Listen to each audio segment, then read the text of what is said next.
Monday. Let's see. Let me get everyone on mute before we begin. All right. So today, in the last few weeks, we kind of covered spine segmentation from kind of the baseline foundation. We looked at spine segmentation and flexion. Last week we moved into rotation, and this week we're going to explore mostly segmentation into extension. So extension of the spine is anytime we're opening the front side and closing the back side, so arching your spine essentially. So we're going to cover a whole bunch of different drills to get after that. And then we'll take the second half of class to start practicing different ways to challenge your spine's coordination. So can you do spine waves, and can you do spine circles? So to start, we will do some of our cars as well to get our body warm, but let's begin with breathing. So whether you're standing or sitting is fine with me. Just make sure you're comfortable and you can assume this stack in your spine. We're going to keep the breathing very short today, just 3 deep breaths. So when you're ready, I want you to breathe in for 5 and out for 5. And on your second breath, in for 5 and out for 10. On your third breath, in for 5 and out for 15. All right, 3 breaths. You can follow me.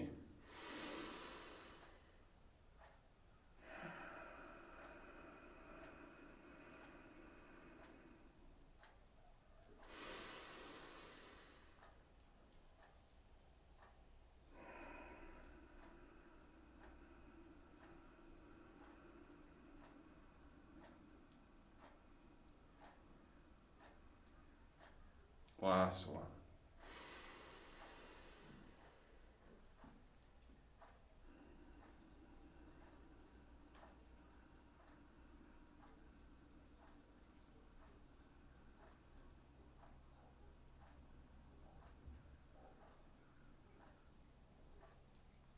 Okay, next up, we'll get into some scapular cars. So for this, I want you to have physical feedback from something in your room. So this might be getting next to a wall. I want this object to be immobile. I'm using this mace, but not ideal. Just want to be in frame here. So I want you to place the back of one arm on an object. This is a reference point for motion in your body. We don't want to feel our body move relative to whatever we placed our hand on. Your other arm's going to kind of be out to the side, drifting out here somewhere. Keep your arm in this position and go ahead and slowly shrug that shoulder up. Keep shrugging up and pull back. Keep pulling back and anti-shrug, reaching that shoulder down to your hip pocket. Keep going down and slide forward. So what I want you to do for the next 30 seconds is continue the cars on this shoulder in this direction and try to visualize the muscles that you feel moving your shoulder blade. With each pass, try to make the visualization more detailed. Try to really feel each line of tissue as it moves that shoulder blade in any of these given directions. I see some arms have drifted a long way from their start position. Make sure that arm is still roughly down and slightly off to the side.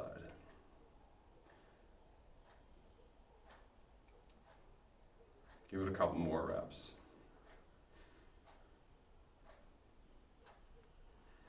Wherever you're at, freeze and switch directions. Same shoulder, opposite way.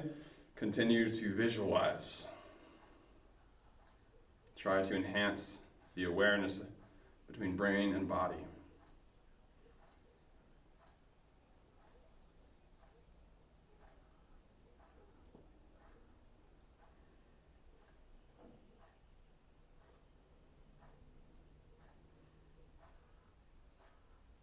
Go for one more rep from wherever you're at. Then we're actually going to stay on this side for a second. So let's go down to our wrist. Grab that forearm and constrain your forearm as if we could balance a drink right here on the bottom of your wrist. With your fist, I want you to close your fingers over your thumb.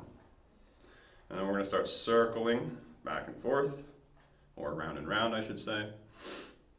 And I want you to apply extra attention and effort for deviation. So I want you to go as far to your thumb side as you can, and then as far to your pinky side as you can. That's called radial and ulnar deviation. Thumb side is radius, pinky side is ulnar. So we're looking to have that tip of the fist, but still in the circle. Remember, we're still circling down and around, back to you, and then over. Wherever you're at, switch directions. Same wrist, opposite way, still applying those high effort to deviate the wrist to either side.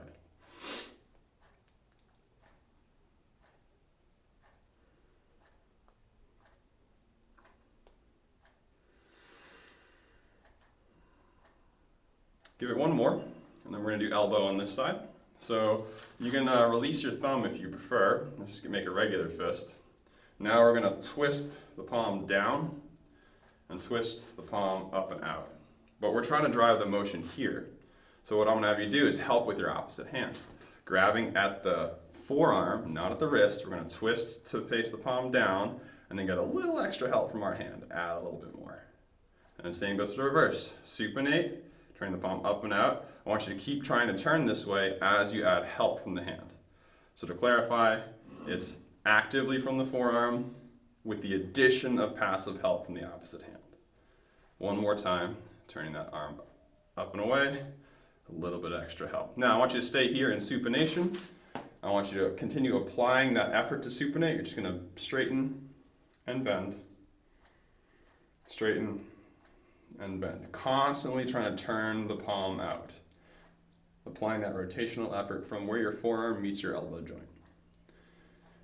Come up here and switch. Let's pronate, turn, a little bit of extra encouragement from the opposite hand, keep trying to create that effort, and straighten and bend. If you work with your hands a lot, wrist and elbow cars can be very helpful to keep things moving nice and buttery. This is just a variation of the elbow car where we apply effort for one rotation at a time instead of switching on each rep.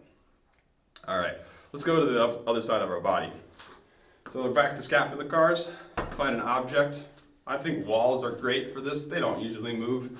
If they do, get your house looked at. We're going to place the back of the arm on that wall or object.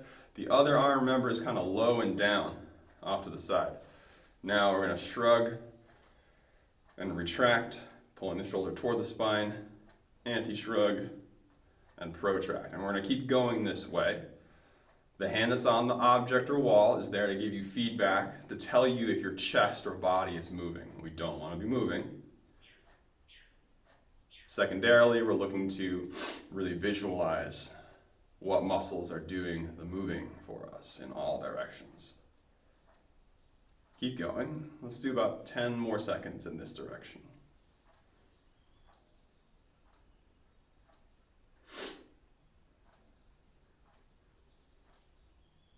Wherever you're at, switch directions.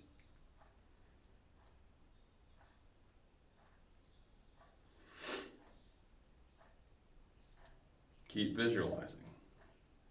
And keep asking for more in all directions.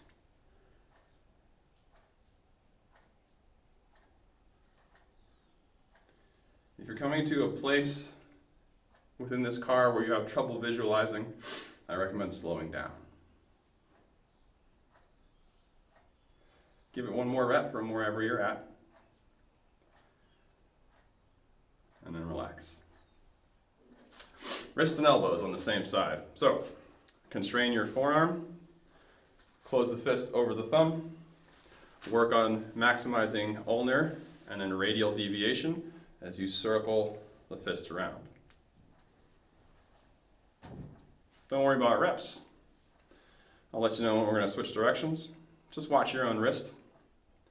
Try to feel and connect with this joint.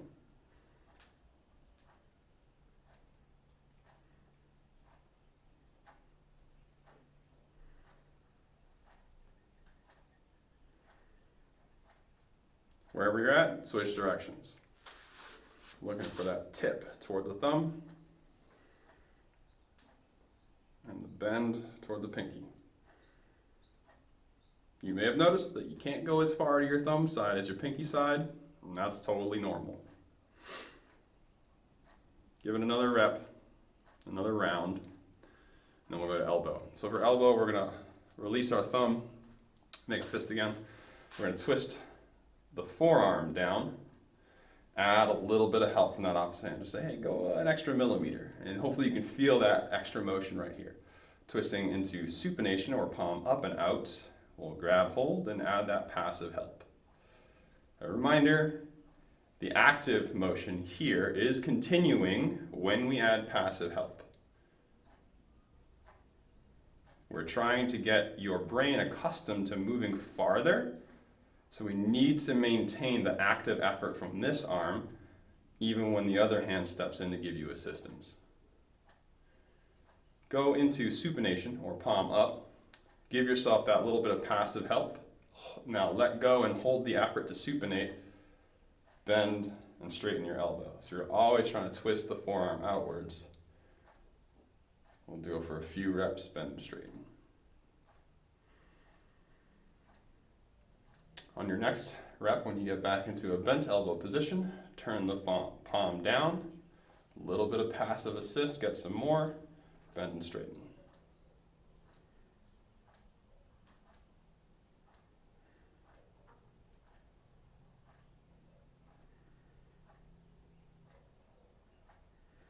Okay. We'll go for some neck cars and then move down into our spine. So for neck cars, I'm just going to have you take your hands and imagine reaching out into the corners of each corner of the room. And take a moment to reach and feel what's happening at the base of your neck, where your shoulders meet your neck. You might already feel a little bit of a stretch. And then just take the next couple breaths to imagine your arms getting longer, adding ever so slightly more effort into that reach to the corners. Now I want you to feel the sensation of this reach and try to keep the reach the same. Try to keep those arms long. With your jaw shut, you're going to squeeze your voice box with your chin, and then bring your chin down towards your collarbones and chest. When you're ready, you scrape along your chest and turn to one side, keeping your chin low to your body. Try to look into the back pocket on that side before tipping your ear back and circling your chin up. Keep reaching with your arms as you turn the head to the opposite side and tuck the chin in and down. Let's go around a couple more times this way.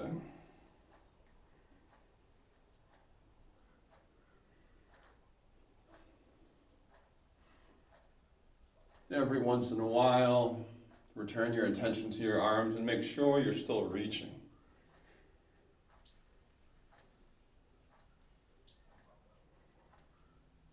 If you notice any pinching, avoid those spots and just go around them.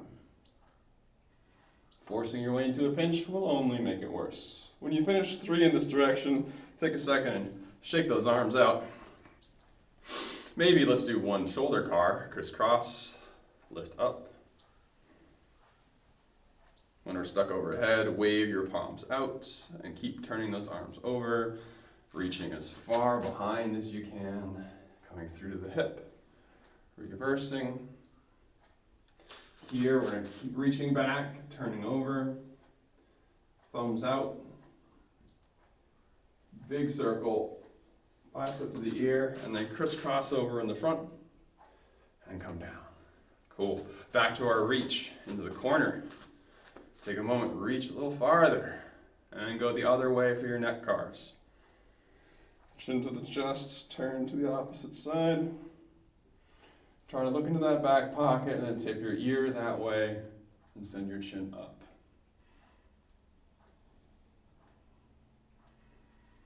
Keep your jaw shut the entire time. Keep reaching with your arms as we trace out a couple more reps here.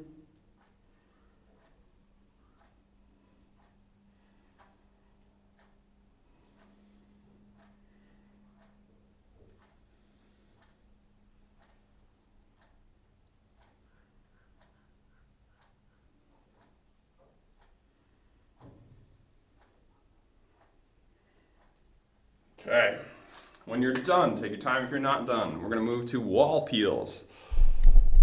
There's a short stop on the wall peel here to get our spines warmed up a bit. So find yourself a good section of wall, nice and clear. Make sure your feet are set well away from the wall, as if you were going to sit all the way down into a wall sit, but don't sit down that far. Then try to place your spine flat against the wall as best you can, from your low back all the way up to your mid back, and you may not get all of your upper spine along the wall. With your hands resting on your thighs, we're just going to take 3 reps here, not super slow, but we are going to go all the way down the spine, so peel as much of the spine off the wall as possible.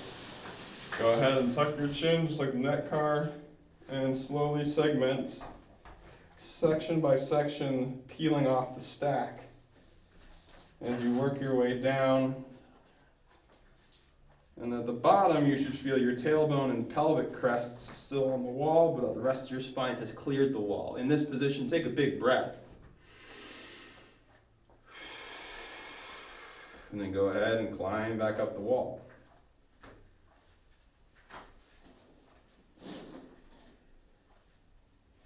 At the top, you may notice there are certain parts of your spine that aren't all the way against the wall. These should be in the upper spine. It's definitely not in the lower spine. Take a breath, and on your exhalation, try to close the gap that you might have up top. And then begin again on your next rep, peeling down.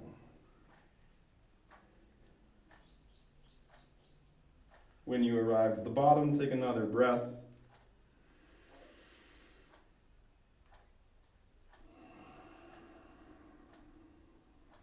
Before returning up the wall.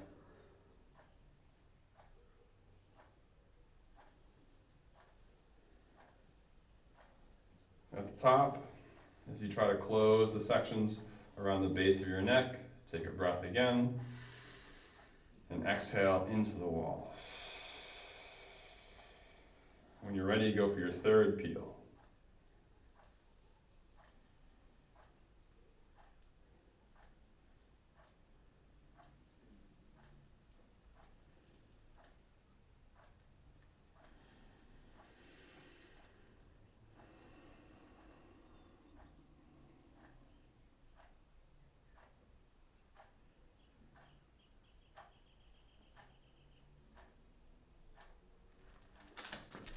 Take your time wrapping up. And when you're done, we'll move to the floor.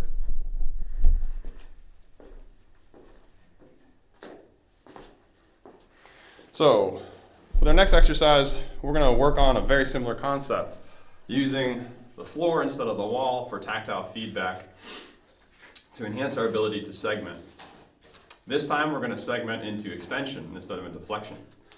So you're going to want to use your hands for help here. And the way it's going to work is we're going to be all the way prone, and our hands are going to be kind of in a diamond on the floor under our face. Now, for the purpose of this exercise right now, I would like you to try to keep your eyes down or your neck neutral, because many of us, when trying to extend the very upper spine, will tend to actually extend our neck instead of our upper back. So by keeping the eyes low on the floor, we'll limit excessive contribution from the neck, so we can focus more on extending the upper thoracic spine. In the past, we've only peeled across our rib cage. Today, we're going to peel across the entire spine. And remember, when doing this type of work, our goal is to create more motion across different places of the spine, instead of just driving a lot of motion into 1 or 2 places in your spine. So I'm going to ask you at the top of each peel to look for more available motion. And what I mean by that is looking across different zones to find out which ones have the ability to move a little bit farther, instead of just cranking harder in one spot or 2. So, with your eyes face down, hands supporting you under your face, we're going to take the first rib and feel the highest point of contact between our rib cage and the floor, and then also find the base of our neck in our mental map.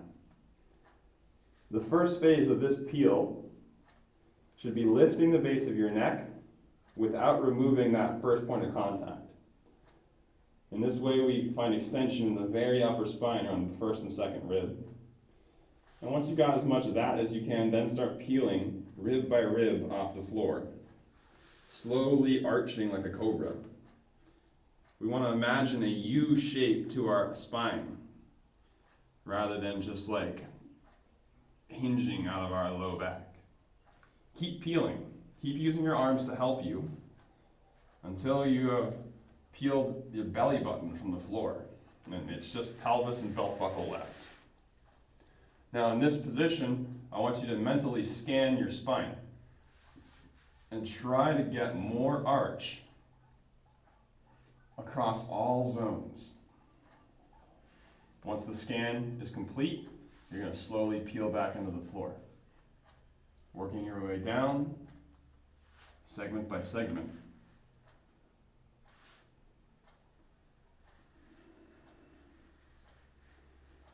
We're going to do 5 of these. Here's our second. Take a breath first. Drive the base of the neck up without removing the highest point of contact at your chest.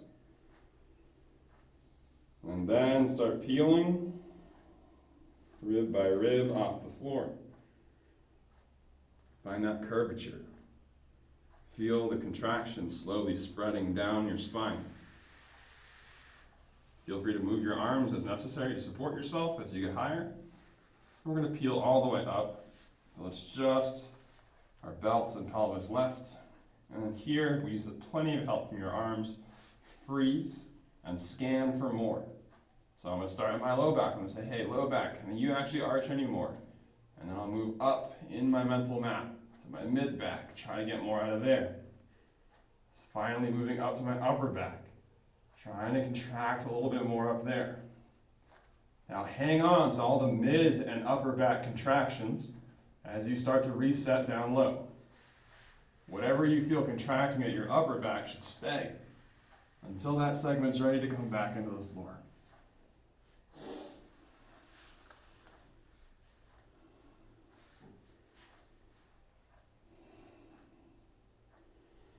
In a similar regard, as we peel off the ground, we want the first contraction we feel to be at the base of our neck, and then have it spread slowly down the spine. We got a few more to go. When you're ready, take a breath and start your next rep. Base of neck up first, eyes are down, and then rib by rib, we're peeling from the floor, letting that contraction spread down the spine. Arms help as much as needed. Once you are all the way up, scan your spine. Try to find more extension where it is available and where it feels safe. Especially here, as you're asking for more, if you feel any pinching, that means you've used up all the motion of that segment and you want to go for more motion elsewhere. Then slowly reset. Okay. Now we've done a few, we're going to do 2 more and we're going to allow our neck to play. So instead of keeping eyes down, the first thing we're going to do is kind of lift our eyes up and then let that motion spread down the rest of our spine. So without really lifting the base of your neck, I want you to tip your head upwards as if you're trying to look in front of you without arching like the cobra. Capture all the motion you can in your neck, and then start like we did before. Base of neck starts to rise, and then rib by rib, we'll peel from the ground. We're going to hang on to all of the extension we applied up top of the neck as we continue to peel the spine from the floor. You get all the way up, freeze, and look for more. Squeeze that low back, avoid pinches, arch your middle back, arch your upper back, extend your neck. Slowly peel back down.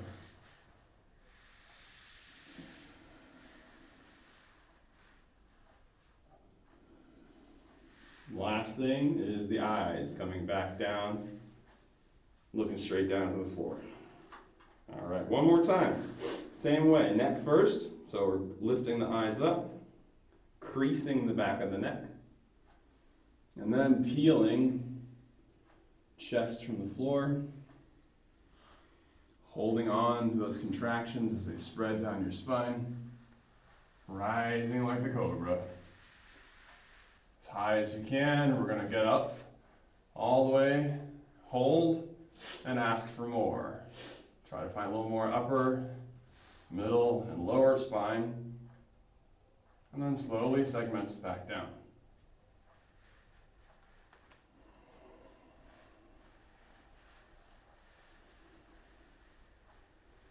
Well done. From here, we're going to stay on our bellies. We're going to try some gentle scorpion reaches. So this is a combination of hip extension and spine extension. So what I would suggest doing is laying your head down, like looking to one side, and put your arms out in a T shape. Then we're going to take one knee and bend it. And then like we're starting a hip car, we're going to try to kick that thigh off the floor. And then we're going to reach over and across. So if your left leg is bending, you're going to try to reach over to your right hand. We don't necessarily have to touch foot to hand, but that is the goal, going that way. And then we're going to come all the way back to the floor. All right, so we're going to slowly go back and forth here. What I want you to feel, because this is a Kinstretch class, is what your joints do. So try to do this segmentally. If you can see your screen, you'll see I begin with my knee. I flex my knee. Then I drive my thigh off the floor by extending my hip. I should feel my butt cheek working here. And now I'm going to segmentally arch my spine to reach that leg across. I want to keep my hands on the floor, get as far as I can, and then breathe. And then slowly come back. Spine is resetting first, so I still feel my butt squeezing and my knee bending. Once my pelvis is back down, I'll let my thigh come into the floor, and then my knee unwinds. All right? So you don't have to be that slow and deliberate, but I want you to try to observe each joint's contribution to the scorpion. I'm going to set a timer for about a minute, and we're just going to go back and forth here. Have a little bit of self-exploration. Gotta keep those hands on the ground, but it is okay to let your chest turn a bit. Just like the floor peels we did before, trying to be somewhat segmental and sequential about this movement.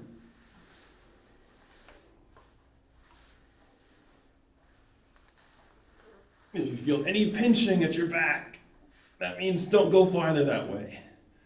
Try to move around that pinch. Especially in the spine, a pinch is just a sign that we have used up all the movement available at that spot. And if we're going to go farther, we got to use other places. Remember to breathe. If you are holding your breath, you're creating an uphill battle for yourself. Improving mobility is all about helping the nervous system gain more experience and feel safe with these ranges. And if you're not breathing, you're not safe.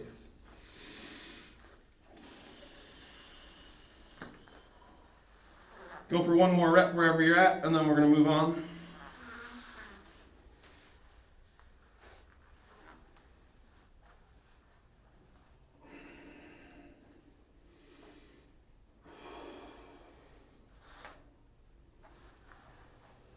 Alrighty. Our next phase is going to be a little bit of cat-cow work, hip and lower body cars. So let's come to a quadruped base, and we're just going to try to do a global cat-cow. So we're going to move the whole spine all together. So, on our Sunday classes, if you hear me say segmented motion, that means one vertebrae at a time in a wave. Global motion is all vertebrae at the same time. So we're just going to try to round everything all at once and arch everything all at once. And for this particular exercise, what I want you to feel is the contribution of the arms and shoulders to the motion in the spine. When you are arching, pull your hands towards your knees. That will help you draw your chest through your biceps and create more of an arching effort in your upper spine. As you round your back, press your hands away from your knees, which will push you into that angry cat shape. And just keep going. Observe and play with this extra tension. See how it contributes and can help you find more motion.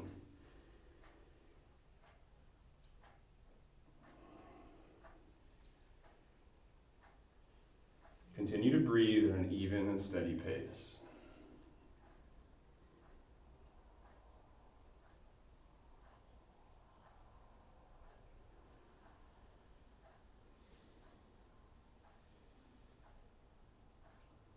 For the last few reps, I want you to try to now think of the cat-cow as a front-side, back-side exercise. What I mean by this is when we arch the spine, our backside is getting shorter and our front side is getting longer. So the distance between collarbones and belt is now greater than before. The opposite is true for rounded shapes. When the spine is in flexion, the collarbones are closer to the belt buckle, the front side is shorter, and the back side is longer. The idea of short on the front, back, and long on the back, or vice versa, will come in handy a little bit later.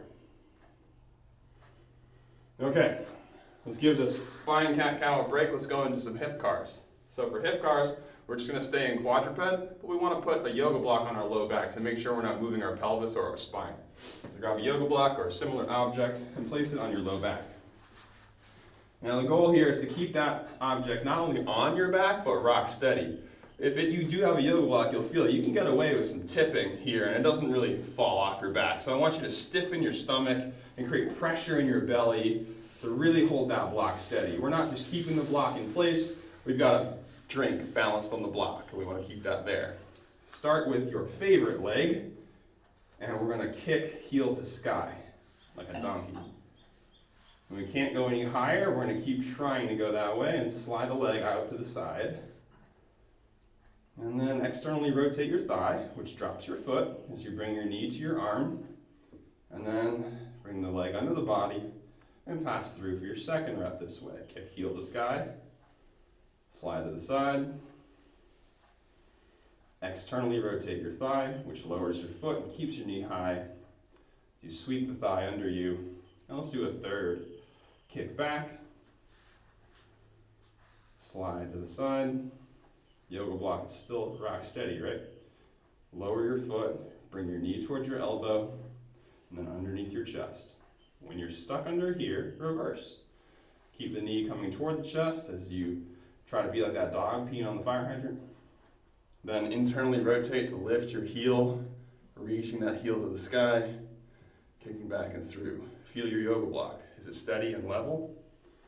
Number 2 this way. Thigh to chest and then to the side. When you can't go any farther to the side, turn the thigh in, reach the heel up, and kick to the ceiling. One more time. Knee to chest, to the side, twist the thigh in, reach up, and drag it in. Good. Other side. I'll turn around so you can see. Same deal. Stabilize your belly. Kick your heel to the sky. Find your butt and hamstring. Keep driving to the sky as you slide to the side. When you're stuck out here, drop your foot. Knee comes towards your arm. Thigh to chest and underneath your body. Second time through, same thing. Try to take a bird's eye view on yourself. Can you be aware of what your leg is doing? At the same time, holding awareness of your pelvis and your spine. Last rep this way. Once you get that rep done, we're going 3 the other way. So it's going to start with hip flexion or thigh to chest. And then thigh to the side, dog peas in the tree. Heel up, that's internal hip rotation. Reaching heel to the sky, that's hip extension. Come through for number 2. Knee to chest, to the side, rotate in, kick up. Last one.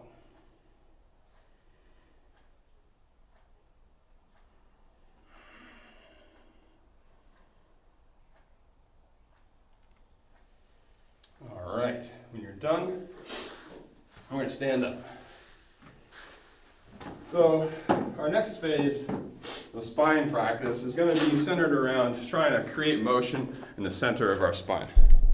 Now, many of us move really well at the junction of our upper and our lower back, the TL junction, thoracic lumbar junction. That is at the base of your rib cage, which is roughly the height of your belly button. So if you trace your belly button around the side, you're going to feel some floating ribs down here. And that last floating rib is the end of your upper back and the start of your lower back. So many of us, if we're inadvertently trying to straighten out, we'll just try to arch right there at the TL junction, right? And that, in fact, throws off our breathing, throws off our posture, and it's not a great strategy for straightening out. So where we want to be able to move instead is across our rib cage. And for the purpose of today and the waves that we're going to do, we're going to focus on this space. If you feel your solar plexus, so that soft spot that converges right here on the smiley face, where your ribs come together, there's that soft spot. If you get punched there, like, no air left in your gut, right? And then we're going to focus on right there. So this circle, where the top of the circle crosses the ribs, the xiphoid process, or the base of your sternum, the other ribs, and then the bottom half of the circle is in that soft space of the solar plexus. So we're going to try to move right here, okay? And so that's above our lower back junction. What we're going to try to do to get the most out of this space is we're going to try to send this space forward, like this, and backward, like this, without moving our head forward and backward. So if we move too much down low, we're going to get head down, head up and back.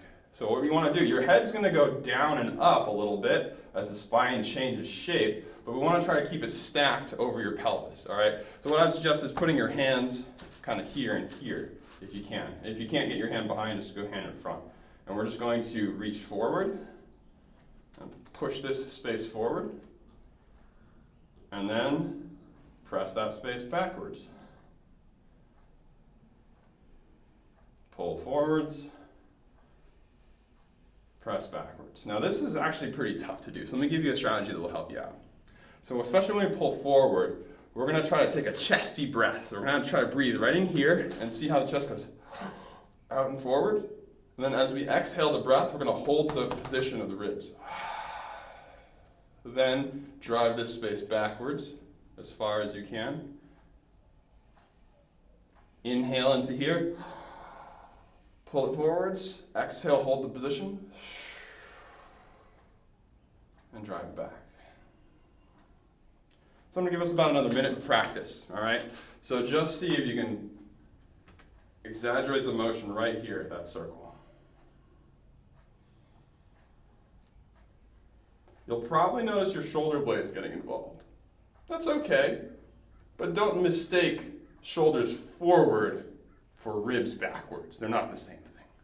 They can happen together, but if you're only doing shoulders and not moving ribs, you're missing out on the point. I highly suggest using your hands. It's very helpful. Say, hey, just push those hands forward, and maybe the hands press the chest backwards. Keep using the inhale if you find that helpful.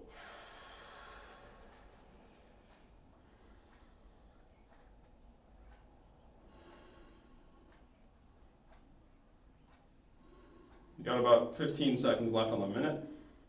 Maybe give me 1 or 2 more good reps.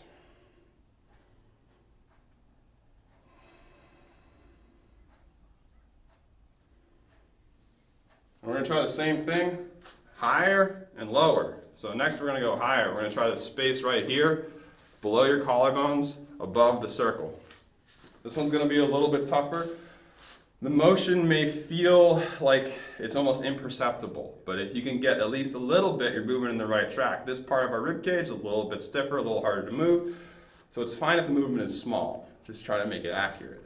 So here, now we can really leverage into that breath. You know, chest breath, pop that upper sternum out, exhale, hold the position, and then drive and collapse that part of your chest. Chest up and out. Collapse. So we're really just trying to cover and move across this space here. Take your time, use your hands, and go for about another minute.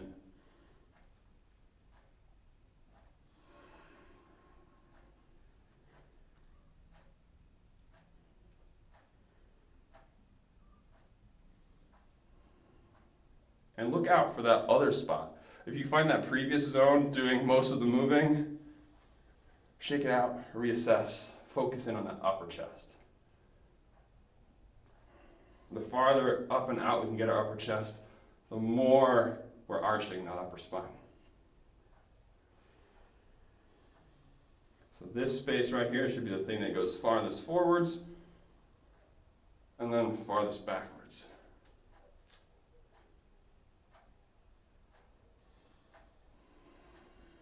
About 10 seconds left.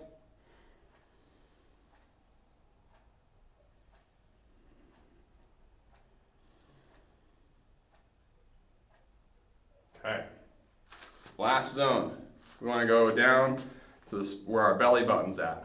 All right, we're going to try to do the same thing there at the belly button. So we don't want this upper stuff moving the most. We want belly button out, belly button back.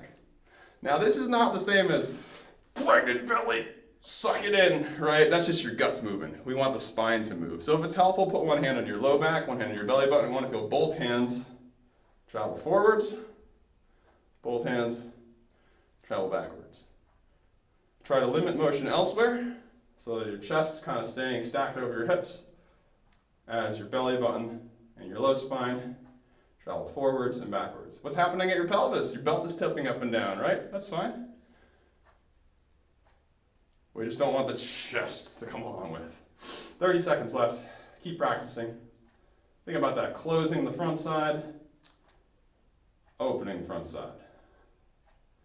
Closing the front side and opening. If you're struggling, bend your knees a little bit. It will help you give you a little more room to move.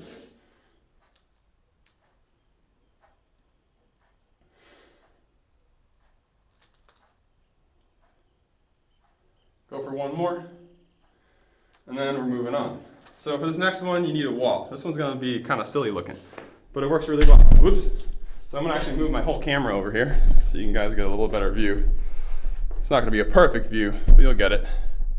So we're going to use the wall as feedback for creating a spinal wave. The spinal wave will help us be working in positions of extension. So you got a wall, right?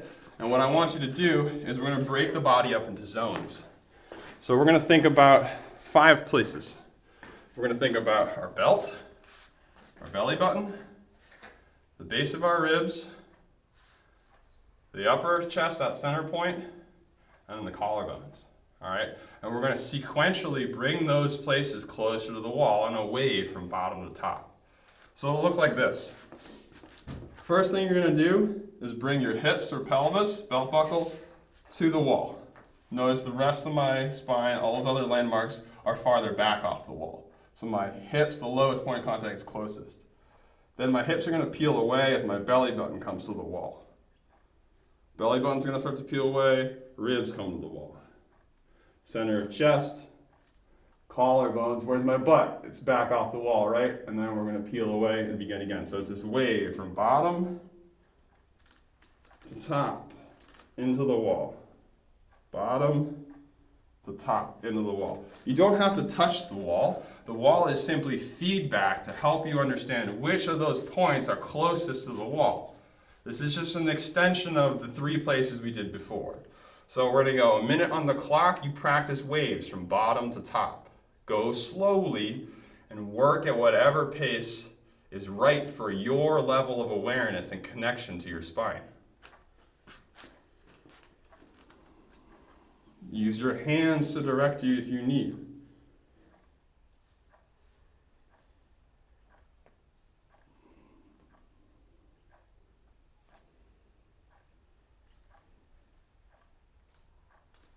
Knees slightly bent gives you a little bit more room to operate around your low spine.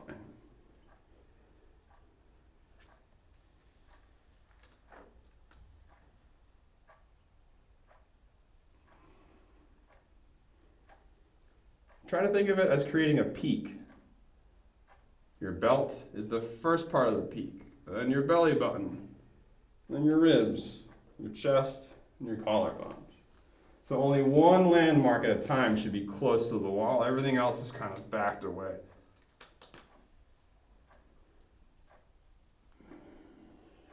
Give it one more rep, and then we're going to shake it out and switch things up.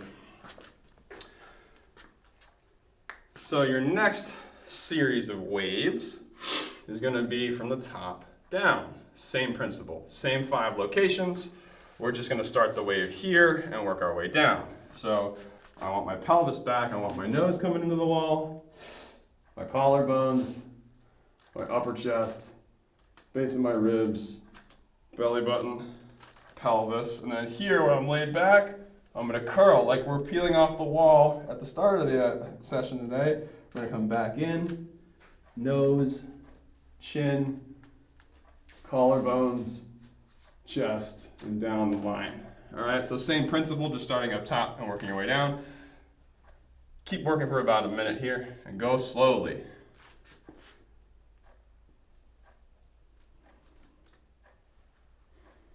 Can you enhance your awareness of which parts of your spine move in which phase of this wave? Since today's theme is spine extension, I really want you to work on pulling away from the wall after that part of your body got close.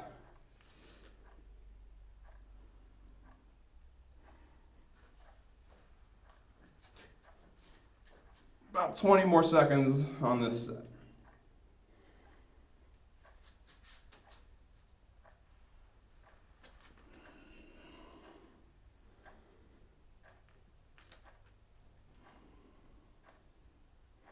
Maybe one more rep.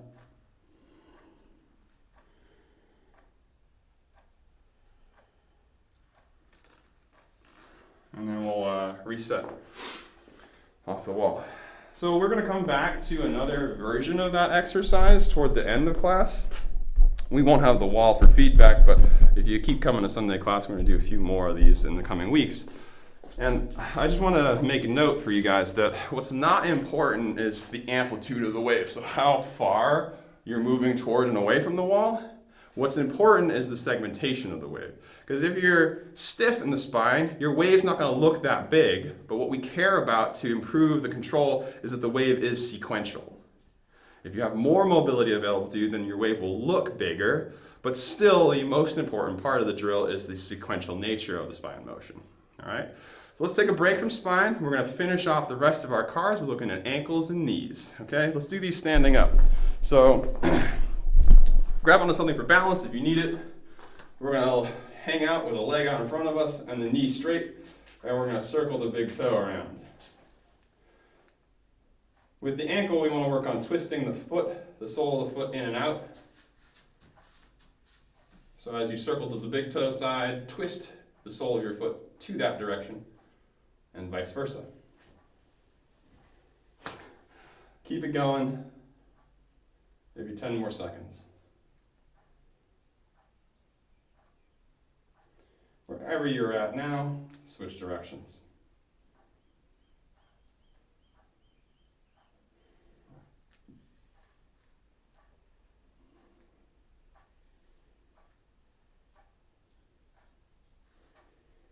Give it one more round, and let's switch feet. Same deal, circling that big toe, while simultaneously twisting the sole of the foot as far as possible left and right.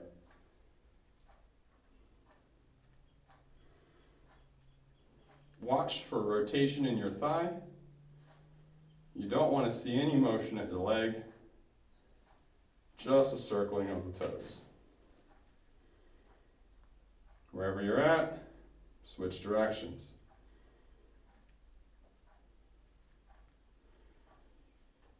Stay in pain-free ranges.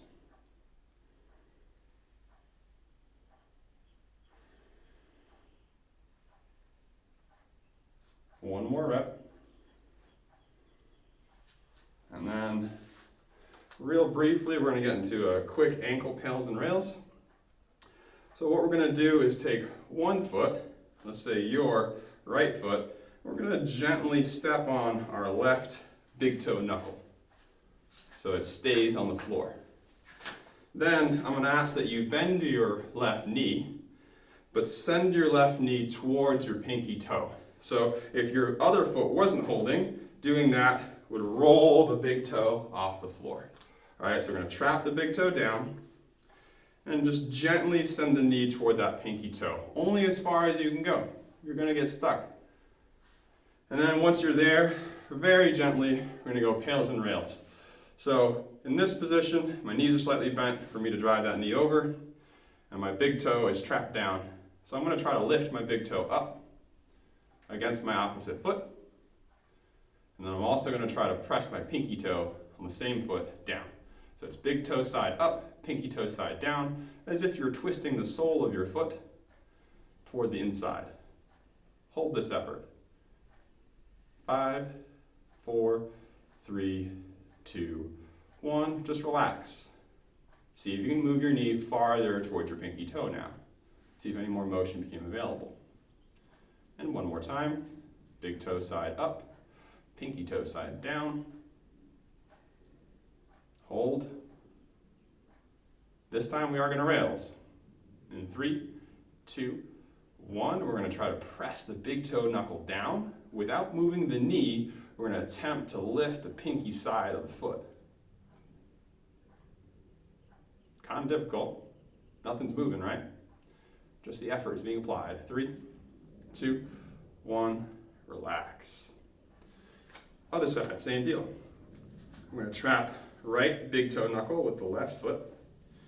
Bending the right knee, we're going to send it over the pinky toe as far as we can until we get stuck. Once we're stuck, gently attempt to lift the big toe side of the foot and press the pinky toe side of the foot down. Hold this effort. 3, 2, 1, relax, and see if you can go any farther. Send that knee a little farther over pinky toe. And again, big toe side up, pinky toe side down, hold. We're gonna rails in 3, 2, 1, switch your effort. Big toe down, pinky side up without moving your knee. 5, 4, 3, 2, 1, and relax. We're gonna take one more look at ankle cars from a closed chain perspective. So closed chain is when, in this case, like normally an open chain ankle car is the body staying still and the foot moving, right? We're gonna switch that up. We're gonna keep the foot still and move the body. So we're gonna plant our feet right next to each other, get our hands on our knees, and we're gonna circle the knees over the toes, or around the foot, I should say. Here's the kicker. If your foot's gonna stay in one position, we need to understand the arches of our feet. So I want you to feel the contact point at your heel, the knuckle of your big toe, and the knuckles of toes 4 and 5. Those 3 points should always remain on the floor. The arches of your feet will flatten and lift as you do circles, but make sure you always keep those 3 points of the tripod in contact with the ground. All right? So pick a direction, whether counterclockwise or clockwise, and draw circles with your knees over your feet. Keep the tripod of the foot engaged with the floor. Stay away from painful zones or pinch points if you have them. With each pass, try to go bigger without losing the tripod contact. Give me another rep this way, and then switch directions.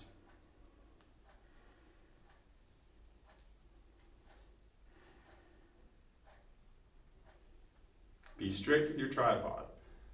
It can be easy to let big toe or pinky toe peel off the floor, keep them down.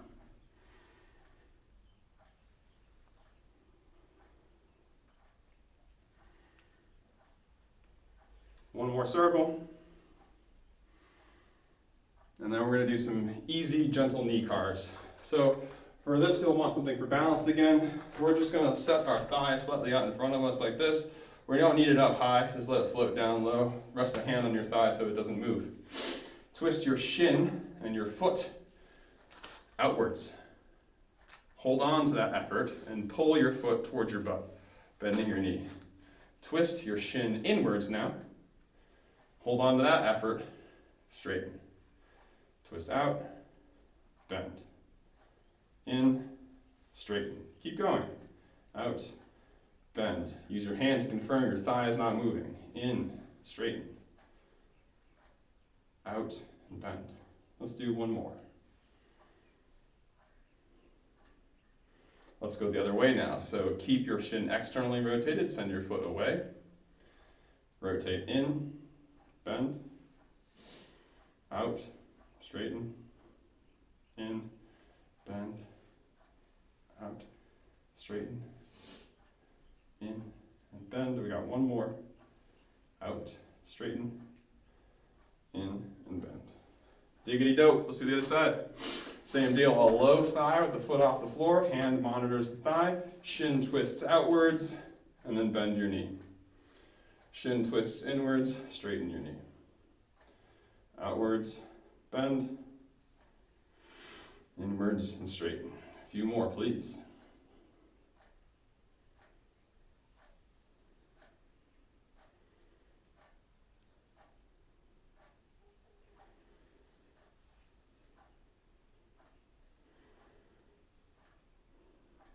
Okay. Meet me in external shin rotation, so toes out with your knee bent. And now switch directions. Keep your toes out, straighten. Twist in and rebend. Rotate out and straighten. In and bend. 3 more times. Out and straighten. In and bend. Out, straighten. In and bend. Last one. Okie dokie. Back to the spine. Now we're going to try some standing spinal waves. We've done this before a long time ago. I want you to think about all the drills we've done preceding this, especially those wall waves, to help you out. So we're going to do 3 levels.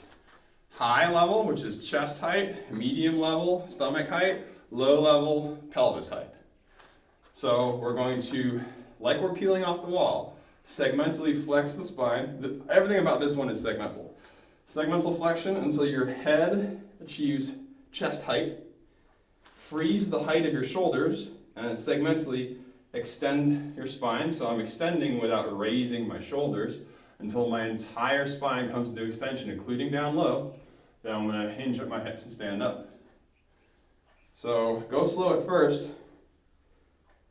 Round down to chest height, arch out, and come back up. If you're feeling pretty good, you can move a little bit more fluidly and make more waves with the body, but for now we're going to do 1 minute, head coming to chest height. If you got a mirror in your space, use the mirror. It's super helpful to see what's going on. Like if I can see myself on my screen, my motions become that much more accurate because I understand what's happening. So you should finish and come up in that arched position, like your pelvis is close to the wall and your shoulders are back. Then we're going to peel into your next. Lengthen and arch that spine segmentally, top to bottom, and then come up. So if we're being very specific about our directions here, this is top-down segmentation for all movements. 30 seconds more.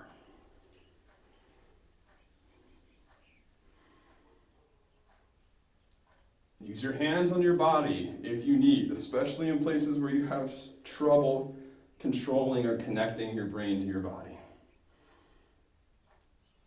Go for 1 more rep here. And then we're going to continue, but our second round is going to be head down to the height of our stomach. So we're just taking that wave and do a little bit of a lower dive.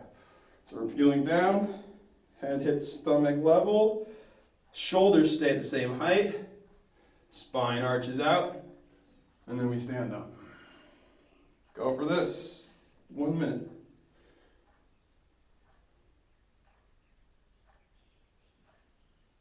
If you're struggling, piecemeal it.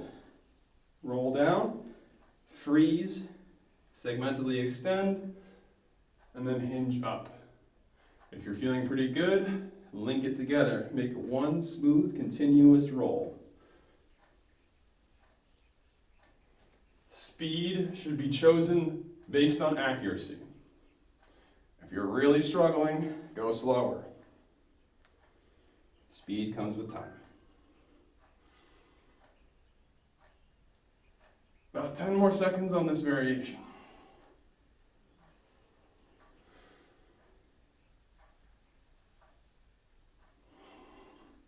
Last rep.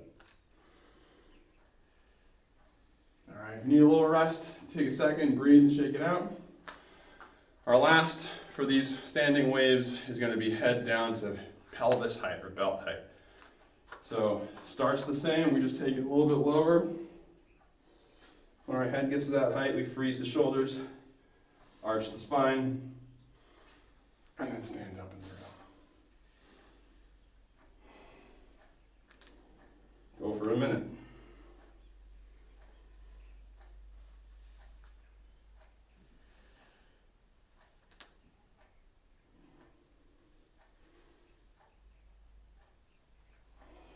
Breathe. Try to relax.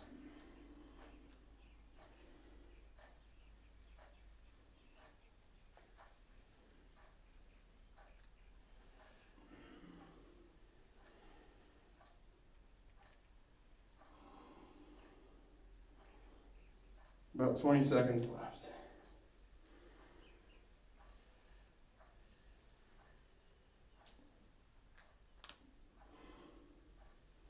Maybe one more rep, if you're up for it.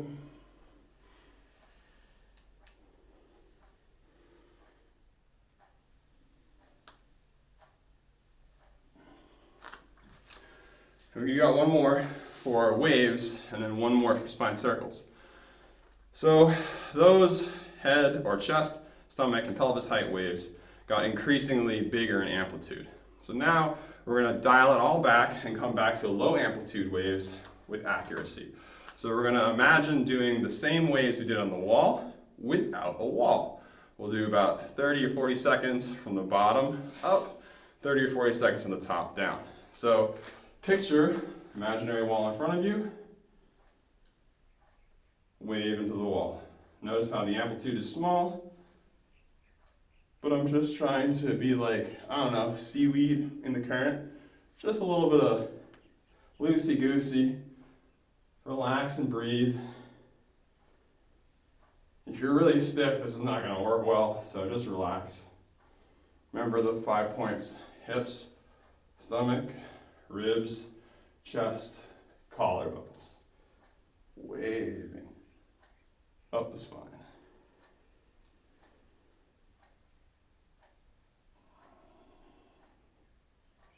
Maybe give you one more rep.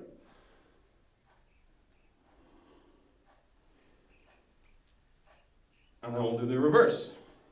We're going to go top down. So chin, collarbones, chest, stomach, pelvis.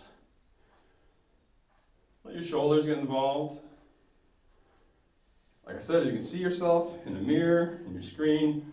Use that visual feedback, it's very helpful. Don't worry about big waves. Just go for sequential waves.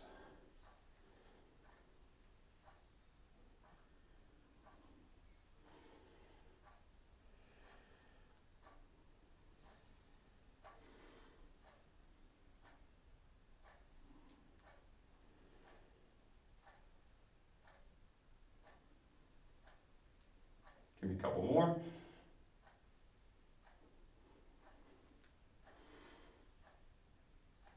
And we'll get on to our last drill. So last drill is thoracic circles. So we're going to come back to this idea of our solar plexus, base of rib cage, xiphoid process.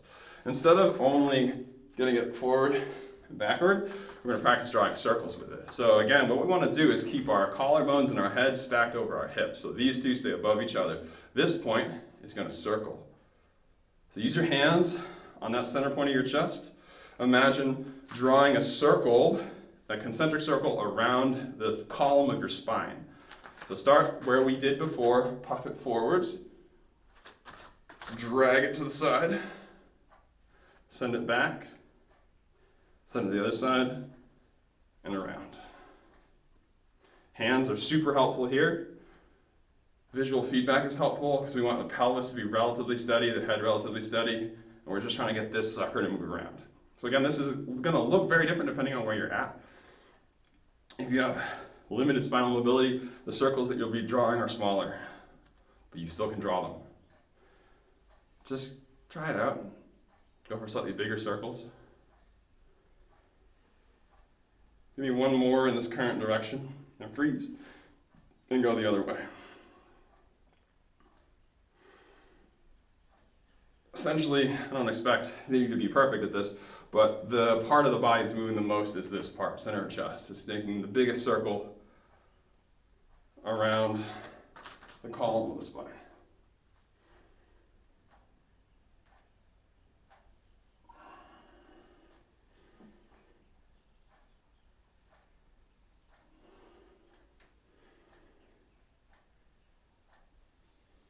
Give it one more.